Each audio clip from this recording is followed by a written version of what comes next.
వరద ఉధృతి కొనసాగుతున్న నేపథ్యంలో ఇంకా డేంజర్ జోన్లోనే దివిసీమ ప్రాంతం ఉందని చెప్పాలి. ఒక్కసారి మీరు చూస్తే మేము నిన్నటి నుంచి కవర్ చేస్తున్నాము. కృష్ణానది ప్రకాశం బ్యారేజ్ వద్ద డిశ్చార్జ్ అవుతున్నటువంటి వాటర్ అంతా కూడా వచ్చేది ఇక్కడికే దివిసీమ ప్రాంతానికి వచ్చి పవిత్ర సంగమం వద్ద హంసల దీవి వద్ద సముద్రంలో కలుస్తుంది. ఈ నేపథ్యంలో ఇక్కడ వరద ఇది పులిగడ్డ అవనిగడ్డ ప్రాంతం అంటారు. పులిగడ్డ ఆక్విడేట్ వద్ద ప్రస్తుతం తాజా దృశ్యాలు. ఇక్కడ మీకు కనబడుతున్నటువంటి ఇక్కడ చిన్న చిన్న కరెంట్ పోల్స్ కరెంట్ వైర్స్ కనబడుతున్నాయి. అక్కడ ఒక బ్రిడ్జ్ ఉంది, ఆక్విడేట్ అనేది ఉంటుంది. గతంలో దివిసీమ ప్రాంతానికి అదే ప్రధాన రహదారి. ఈ కృష్ణానది దాటడానికి అదే బ్రిడ్జ్ ఉపయోగించేవాళ్ళు. కానీ ఇప్పుడు ఆ బ్రిడ్జిని మిజ్జి మీద దాటుకుని వరద నీరు పొంగి పరులుతూ ఉన్న దృశ్యాలు మనం చూస్తున్నాం. మొత్తం అటు లంక గ్రామాలంటే కరకట్ట వరకు మొత్తం కూడా ముంచేసుకుంటూ కృష్ణానది వరద ప్రవాహం కొనసాగుతుంది. నిన్న వచ్చిన 11.5 లక్షల క్యూసిక్లతో చాలా చోట్ల గళ్ళు పడతాయి, కరకట్టలు తెగిపోతాయని అనుకున్నారు. కానీ చాలా వరకు పడకపోవడంతో దివిసీమ ప్రజలు ఊపిరి పీల్చుకున్నారని చెప్పాలి. ప్రస్తుతానికి ఒక 50,000 క్యూసిక్ల వరద ఫ్లోటింగు తగ్గడంతో ఇంకా కొంత తగ్గితే బాగుంటుందని చెప్తున్నారు. అయినా ఇంకా డేంజర్ జోన్లోనే దివిసీమ ప్రాంతం ఉందని చెప్పాలి. ఎందుకంటే ఏ క్షణానైనా కరకట్ట తెగితే, కరకట్టకి ఎక్కడైనా లీక్ పడితే మొత్తం ఊళ్ళు మొత్తం అవనిగడ్డ, కోడూరు, నాగాలంక ఈ 3 మండలాలు మునిగిపోయే ప్రమాదం పొంచి ఉంది. అందుకే అధికారులు ఎక్కడికక్కడ అంటే ఎక్కడైనా కరకట్టలు వీక్గా ఉంటే అక్కడ ఇసుక బస్తాలతో అక్కడ ఇప్పటికే ఏర్పాట్లు అయితే చేశారు. ప్రస్తుతం దివిసీమ వాసుల్ని భయపెడుతున్న అంశం ఏంటంటే శ్రీశైలం నుండి దాదాపు 5.5 లక్షల క్యూసిక్లు వరద నీరు వస్తుండడంతో ఆ వాటర్ వస్తే మరోసారి వరద ఫ్లోటింగ్ పెరిగితే తమ పరిస్థితి ఏంటని వాళ్ళంతా కూడా ఆందోళన చెందుతున్న పరిస్థితి.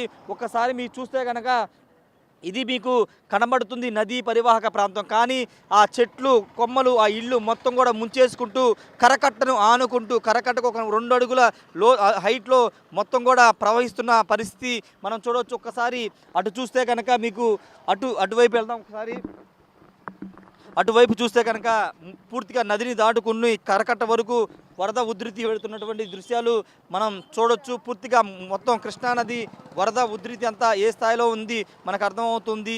ఇక్కడ కొత్త బ్రిడ్జి నుంచి చూస్తే కనుక మీకు మొత్తం కనబడుతుంది. ఆ ప్రాంతాలన్నీ కూడా మీకు కనబడుతున్న కనుచూపు మేరలో కనబడుతున్న అన్నీ కూడా ప్రస్తుతం వరద నీటిలో చిక్కుకున్నటువంటి ప్రాంతాలే లంక గ్రామాలు. అదేవిధంగా ఇటువైపు చూస్తే మొత్తం పొలాలన్నీ కూడా లంక ప్రాంతాల్లో ఉన్న పొలాలన్నీ కూడా తుడుచుకుపెట్టుకుపోయాయి. అన్నీ కూడా నీట మునిగిన పరిస్థితి. అరటి తోట, బొప్పాయి ఇవన్నీ కూడా ఇక్కడ ఎక్కువ వాణిజ్య పంటలు వేస్తూ ఉంటారు. ఆ వాణిజ్య పంటలన్నీ కూడా ప్రస్తుతం నీట మునిగిన పరిస్థితి. వాటినన్నిటి కూడా ముంచుకుంటూ కృష్ణానది వరద ప్రవాహం ఏ విధంగా కొనసాగుతుందో చూడొచ్చు. ఉల్లిపాయలు వద్ద నిన్న కట్ట తెగే ప్రమాదం ఉందని అధికారులు భావించారు. అక్కడ యుద్ధ ప్రాతిపదికన ఏర్పాట్లు చేశారు. అయితే వరద సముద్రంలో కలవడంతో ఎలాంటి ఇబ్బంది లేకోకుండా ప్రస్తుతం ఒక సిచ్యువేషన్ అయితే ఇబ్బంది లేదని చెప్పాలి. కానీ ఇంకా వరద ఫ్లోటింగ్ కనుక పెరిగితే దివిసీమకి పెను ప్రమాదం పొంచి ఉందని చాలా స్పష్టంగా చెప్పాలి. ఏదేమైనప్పటికీ ప్రస్తుతానికి ఇంకా వరద ఫ్లోటింగ్ అనేది కొనసాగుతుంది. పైనుండి వస్తున్న వాటర్ అంతా కూడా దివిసీమ ప్రాంతం వరకు వచ్చి సముద్రంలో కలుస్తుంది. కాబట్టి దివిసీమ ఇంకా డేంజర్ జోన్లో ఉందని ఖచ్చితంగా చెప్పుకోవాలి. కృష్ణానదికి వరద నీరు ఎప్పుడు వచ్చినా ముంపుకు గురయ్యే మొదటి ప్రాంతం దివిసీమ ప్రాంతం. ఈ నేపథ్యంలో నిన్న 11.5 లక్షల క్యూసిక్ల వరద నీరు రావడంతో ప్రస్తుతం దివిసీమ పూర్తిగా జల దిగ్బంధంలోనని చెప్పాలి. ప్రస్తుతం నేను దివిసీమ ప్రాంతమైనటువంటి కొత్తపాలెం గ్రామం వద్ద ఉన్నాను. ప్రస్తుతం ఒక 40-50 వేల క్యూసిక్లు వాటర్ నిన్నటి మీద తగ్గినప్పటికీ ఇంకా ఊళ్ళే దివిసీమ ప్రాంతంలో మునిగిపోయిన పరిస్థితి. ప్రస్తుతం మీకు కనబడుతున్నటువంటి ఇదంతా కూడా కొత్తపాలెం అనే ఒక గ్రామం. ఈ గ్రామం మొత్తం కూడా మోపిదేవి కొత్తపాలెం గ్రామం మొత్తం కూడా చూడొచ్చు. ఒక జల దిగ్బంధంలో ఈ ఊరంతా కూడా మునిగిపోయిన పరిస్థితి. దివిసీమకి అంటే కృష్ణానదికి 7-8 లక్షల వరద నీరు వస్తే కనుక క్యూసిక్ల వరద నీరు వస్తే కనుక దివిసీమకి ముప్పు ఏర్పడుతుంది. 10 లక్షలు వస్తే కనుక పూర్తిగా అత్యంత ప్రమాదకర పరిస్థితిలో దివిసీమ ప్రాంతం ఉంటుంది. కానీ నిన్న 11.5 లక్షల క్యూసిక్లు రావడంతో అంటే బిక్కుమంటూ దివిసీమ వాసులంతా కూడా బ్రతికారని చెప్పాలి.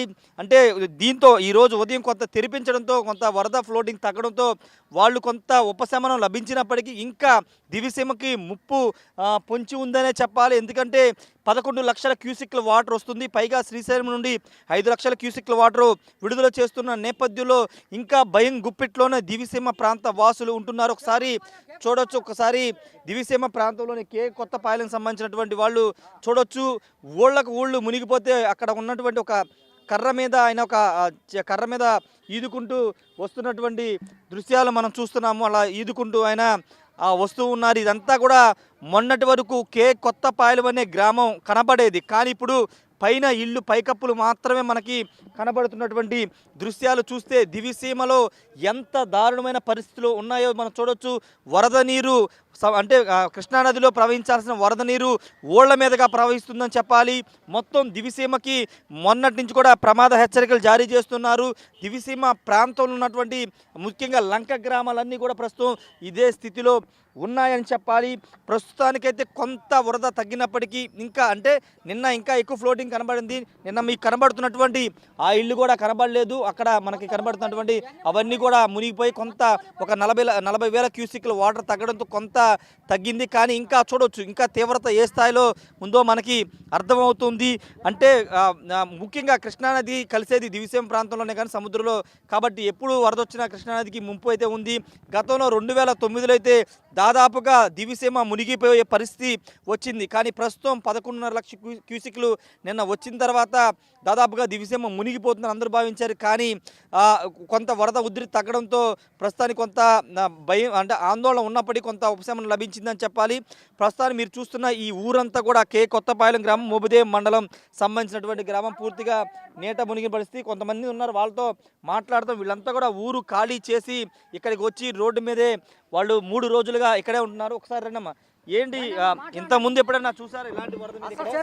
చూడలేదు సార్, నేను ఎప్పుడు చూడలేదు అసలు. నా పెళ్ళైనాక నేను చూడలేదు. ఇదే ఇక్కడే పెరిగాం కానీ మేము ఎప్పుడు చూడలేదు, ఎప్పుడు చూడలేదండి. మేము ఇటువంటి ఎరగం అసలు, బాగా బాధల్లో ఉండం అసలు. ఎన్ని రోజులైంది మీరు ఇక్కడ ఊరోజులో వచ్చి? 3 రోజులు అవుతుంది. రోడ్డు మీద ఉన్నారు. వాళ్ళు అన్నం పెడితే తింటున్నాం, లేకపోతే అది ఇస్తున్నారా? భోజనాలు ఇస్తున్నారు, భోజనం పెడుతున్నారు. వస్తువులు ఒక్క వస్తువు లేదు. ఒక గుడ్డ తెచ్చుకోవాల, ఒక కొండ తెచ్చుకోవాల. మొత్తం అన్ని ఆధార్ కార్డులు అంటే మొత్తం నడికొప్పులకి వెళ్ళిపోయినాయి, అన్నీ వెళ్ళిపోయినాయి. అట్టా వచ్చేసాం మేము. వరద వస్తుందని ముందు మీకు చెప్పారు అధికారులు? చెప్పారు, ఇంతటి దాకా వస్తుందని ఎప్పుడు అనుకోలేదు అయ్యా. చెప్పేవాళ్ళు ఇటువరకు అట్టా చెప్పేవాళ్ళు, ఇప్పుడు ఇట్ట వస్తుంది అప్పుడు మెలుగానే అనుకున్నాం, ఇట్ట వచ్చిద్ది అనుకోవాలి. ఇక అవి కాడ పోయింది సార్. నేను ఇక్కడికి వచ్చి 60 సంవత్సరాలు అవుతుంది సార్. ఎలాంటిది ఇటువంటిది మేము ఎప్పుడు చూడలేదు సార్. 60 సంవత్సరాలు ఈ ఊరు వచ్చి నేను కొత్తపాలెం వచ్చి ఇక్కడ నన్ను ఇచ్చారు. అసలు ఇటువంటి సంఘటన ఎక్కడ జరగలేదు సార్. అసలు కట్టుబొడ్లతోనే వచ్చాను సార్. పట్టా కాగితాలు లాంటి, ఫీజు లాంటి, పడలాల కాగితాలు లాంటి, లంక కాగితాలు లాంటి సమస్త వచ్చాం. పిల్లల్ని తీసుకునే వచ్చి అధికారులు అందరూ వచ్చి మమ్మల్ని బయటికి కొట్టారు. పోలీసులు అందరూ వచ్చి కట్టుబట్టలతో వచ్చాను సార్. అసలు ఒకటి కాడ తీసారు, గేదెల కాడ కొట్టుకుపోయినాయి సార్. అవి కొట్టుకుపోయినాయి అయ్యా. లంకలో తోలేమో ఇట్లా అప్రయత్నంగా వచ్చి గేదెలు వెళ్ళిపోయినాయి అయ్యా. మేము వాటి మూలానే ఏడుతున్నాము. గేదెలు మట్టుకు వెళ్ళిపోయినాయి. చూడి అయ్యా, ఈ పరిస్థితి మొత్తం కూడా అంతా కూడా కొట్టుకుపోయిన పరిస్థితి ఇక్కడ కనబడుతుంది. దాదాపు అంటే 60 ఏళ్ల చరిత్రలో ఎప్పుడు చూడలేదని వీళ్ళంతా కూడా చెబుతున్న సిచ్యువేషన్ అయింది. ఒకసారి పైకి వెళదాం. వీళ్ళంతా కూడా 3 రోజులుగా ఇక్కడే ఉంటున్న సిచ్యువేషన్ కూడా మనం చూద్దాం. ఎందుకంటే దివిసీమ ప్రాంతం అంటే ఒక ప్రత్యేకత ఉంది. 1977 ఉప్పెన తర్వాత దివిసీమ ప్రాంతం దేశవ్యాప్తంగా చర్చకొచ్చింది. ఒకసారి చూస్తే కనుక రోడ్డు మీద వీళ్ళంతా కొత్తపాలెం గ్రామస్తులంతా కూడా రోడ్డు మీదే ఉంటున్న పరిస్థితి. పిల్లలు పెద్దలతో అందరితో రోడ్డు మీదే వీళ్ళంతా కూడా జీవనం 3 రోజుల నుంచి సాగిస్తున్నారు. చంటి పిల్లలతో వీళ్ళంతా కూడా అనేక ఇబ్బందులు అయితే ఎదుర్కొంటున్నారు. మొత్తం ఊరిని మొత్తాన్ని ముంచేసుకుంటూ కృష్ణానది ప్రవహించడంతో ఏమి చేయాలో తెలియక దిక్కుతోసిన స్థితిలో ఉన్నారు. ఒకసారి అమ్మా, ఎన్ని రోజుల నుంచి మీరు ఇక్కడ ఉన్నారు? 3 రోజుల నుంచి. ఎప్పుడైనా వచ్చింది ఎంత వరద మీ ఊరికి? రాలేదండి. 70 ఏళ్ళ ఉప్పుని గాలి చిన్నపిల్లలతో ఇబ్బందులు పడుతున్నారు మీరు?